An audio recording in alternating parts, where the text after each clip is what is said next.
বলে দিচ্ছি বিনীত গোয়েল যিনি আছেন ডিসি স্পেশাল ওনারা নিজের আমাকে পাঠিয়েছে বিনীত গোয়েল ডিসি স্পেশাল ওনারা নিজেরা সাজিদ করে আমাকে ফাঁসিয়েছে সব কিছু ওরা নাম হুমকি দিয়েছে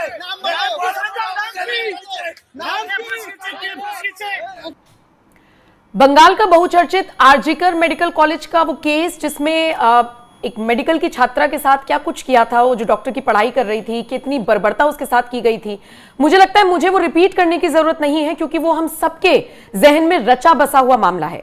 और जिसको अभी आप सुन रहे थे, शुरुआत मैंने जिस वीडियो से की, ये बयान है उस मुख्य आरोपी का जो इसमें बनाया गया था, जो जेल की सलाखों के पीछे है।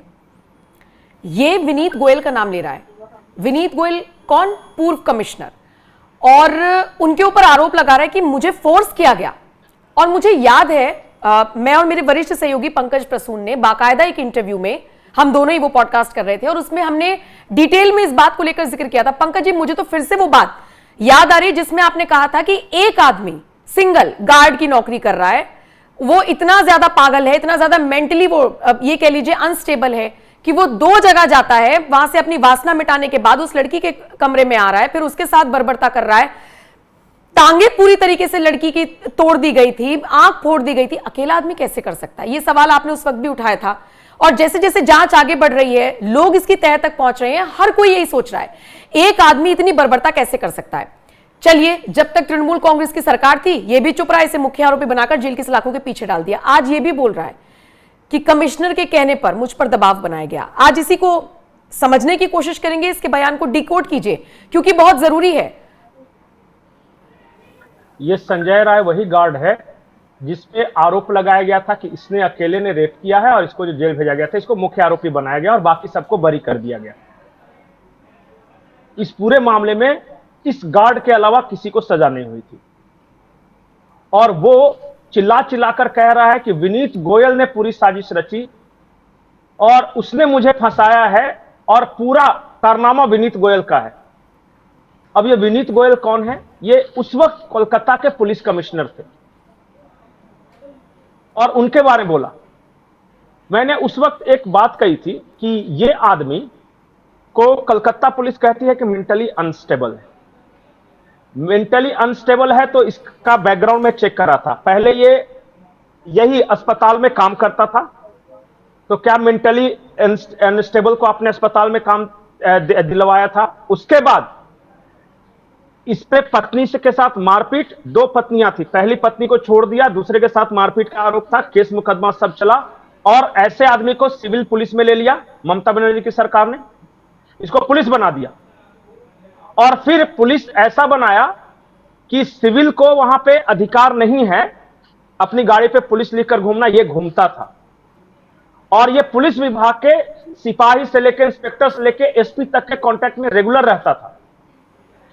क्या मेंटली अनस्टेबल व्यक्ति के साथ उस वक्त के तत्कालीन एसपी, पुलिस कमिश्नर, दरोगा, ये सब कांटेक्ट में थे और ये हर अस्पताल में जा जाकर बेड दिलवाता था। बंगाल में एक धंधा है, वहां सरकारी अस्पतालों में बेड की बड़ी किल्लत रहती है, तो इस तरह के दलाल घूमते रहते हैं जो कहते हैं कि इतना पैसा दीजिए, 2500, 3000, 4000 तो आपको एक बेड दिलवा देंगे। वो काम ये करता था। इसका मतलब बहुत सारे डॉक्टर्स भी इसके संपर्क में होंगे, मेडिकल कॉलेज वाले इसके संपर्क में होंगे।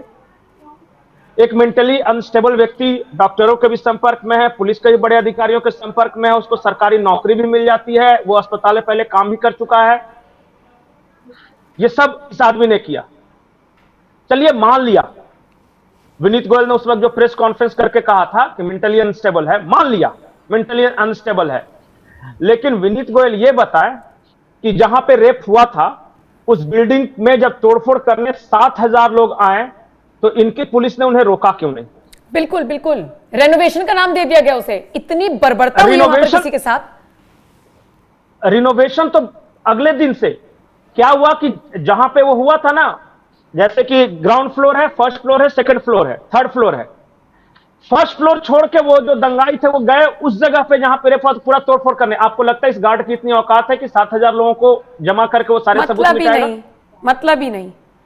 इसका मतलब कोई ना कोई तो पीछे था और वो कोई बड़ी ताकत होगी तभी तो। और उसमें बकायदा उस वक्त सीसीटीवी में तस्वीरें आई थी, और जो डॉक्टर्स जिनके साथ ये सब मारपीट किया गया था, उन्होंने अपना मोबाइल वीडियो बनाया था, बता रहे थे कि टीएमसी छात्र परिषद के लोग थे। क्या पुलिस को पता नहीं चला? 7,000 लोग ऐसे ही इकट्ठे हो गए, और टीएमसी छात्र परिषद के लोग ही क्यों थे सबूत मिटाने के लिए, बाकी कोई क्यों नहीं था? हुआ यह था कि ये एक कवर अप ऑपरेशन था पुलिस की तरफ से। एक गार्ड जो कि सिविल था, उस पर सारा आरोप देकर ये पूरे रैकेट को ढक दिया गया, और वो लोग आजादी से घूम रहे हैं आराम से। वो आज भी अपना रैकेट चला रहे होंगे। इसके पीछे पूरा ड्रग्स रैकेट भी सामने आया था, वो भी खबरें हमने डिस्कस की थी। वो तो आज भी नेक्सस चल रहा होगा फिर। इस आरजेकर मेडिकल कॉलेज में पिछले 3 सालों में इस महिला से पहले 3 बच्चों ने और सुसाइड किया था, जिसको सुसाइड का नाम दिया गया था, जिसमें बैरकपुर का एक सुभ्रांतो लड़का था। उसके पिताजी का कहना था कि मेरे से बात हुई है, वो हंस रहा था, खिलखिला रहा था, और 5 मिनट बाद खबर आती है कि वो फांसी लगा लिया है। बोला कि वो भी लड़ते रहे, लेकिन बेचारा इतना नहीं लड़ सके। और पंकज जी, इस वाले केस में भी इसी मेडिकल कॉलेज में गैंगरेप का पूरे सबूत मिल रहे हैं। गैंगरेप अकेले आदमी पे डाल दिया पूरा आरोप। एक ये सुखड़ा सा गार्ड, वो ठीक ठाक स्वस्थ महिला है, उसका दोनों पेल्विक गर्डल तोड़ भी नहीं सकता, हाथ से तो टूट ही नहीं सकता वो। नहीं, और दूसरी बात, लड़की ने रेजिस्ट किया होगा, एक खरोंच तक का निशान नहीं था इस आदमी के ऊपर। बिल्कुल नहीं, ये आदमी वहां पे अपना हेडफोन गिरा के बगल ले, बस वहां से चंद फासले के कदम के दूरी पर जाके अपने बेड पे सोया हुआ है। जो इस तरह का कांड करेगा, इतना पैशाचिक कांड के इतनी बुरी तरह मारेगा ना, उसके मन में डर रहेगा, आराम से उसको नींद नहीं आएगी। शाम को घटना हुई ये, और देर रात घटना हुई 3-4 बजे, और सुबह 7 बजे पुलिस अरेस्ट करने जाती तो वो आराम से सो रहा है। वाह जी वाह। और हम सब बेवकूफ बैठे थे यहां। हुआ ये था, और बहुत सारे मीडिया रिपोर्ट्स में आई हुई है कि आरजेकर मेडिकल कॉलेज के अंदर और कई सारे मेडिकल कॉलेज के अंदर एक रैकेट चल रहा था, और वो रैकेट था मानव अंगों की तस्करी का रैकेट, वो ड्रग्स का रैकेट था। और वहां पे क्या करता है कि मेडिकल वेस्ट होता है, 2 तरह के वेस्ट होते हैं किसी भी अस्पताल में, तो एक डिस्पोजेबल होता है, एक अनडिस्पोजेबल होता है। उसके लिए एक अलग से कॉन्ट्रैक्ट निकलता है, उसका ये पूरा घोटाला था। 3 तरह के घोटाले थे। ये लड़की पर्दाफाश करने वाली थी, इसको पता चल गया था, और इसलिए इसको मारकर गैंगरेप करके मारा गया, और फिर बाद में इस गार्ड पे इल्जाम लगाया गया। इसीलिए वहां के डॉक्टर आक्रोशित थे। प्रैक्टिकलिटी से इसका कोई मतलब नहीं था कि प्रैक्टिकली कौन ही देखेगा, अब देखा जाएगा। तभी शुभेंदु अधिकारी ने यह फैसला लिया है कि तीनों अधिकारियों को सस्पेंड किया गया है कि उन्होंने लापरवाही बरती और सारी चीजें, और आज इसके अंदर हिम्मत आई है सच बोलने की। बिल्कुल। और विनीत गोयल के बारे में एक और बात बता दूं, बहुत कम लोगों को पता होगा, 2013 में कुमुदनी रेप केस हुआ था, और उसमें हुआ यह था कि एक लड़की है, उसका गैंगरेप किया गया, हत्या की गया, उसके बाद उसके शव को खेत में फेंक दिया गया था। ये इन्होंने ऐसी जांच की कि पहले जो दोषी थे उन्हें मौत की सजा मिली थी, बाद में कोलकाता हाई कोर्ट ने उनकी सजा कम कर दी, और वो निचली अदालत ने जो सजा सुनाई थी बाद में माफ कर दी। बहुत बढ़िया।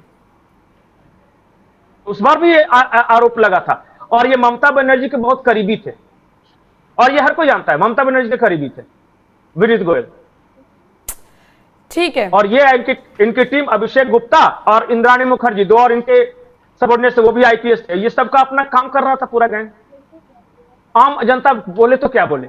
नहीं, अब तो लेकिन बोल रही है। बड़ी बात है कि ये जो बंगाल फाइल्स खुल रही हैं, एक्चुअल में ये है बंगाल फाइल्स। हम पिक्चर की क्या बात और मैं आपको बताता हूं, एक तपस राय हैं, हाँ, ये अभी बीजेपी के नेता, उन्होंने आरोप लगाया था कि ये जो विनीत गोयल हैं, टीएमसी के लिए बूथ मतलब वोट लूटकर बीजेपी का जो जहां वोट पड़े वो लूटकर जाकर टीएमसी के खाते में डाल दिया था। उनका आरोप है, वो वीडियो भी है, मैंने आपको भेजा है अभी जो बहस हो रही थी उसमें, कि आपको शर्म नहीं आती, आप आईपीएस ऑफिसर हैं, आप ये हैं, वो सब कुछ।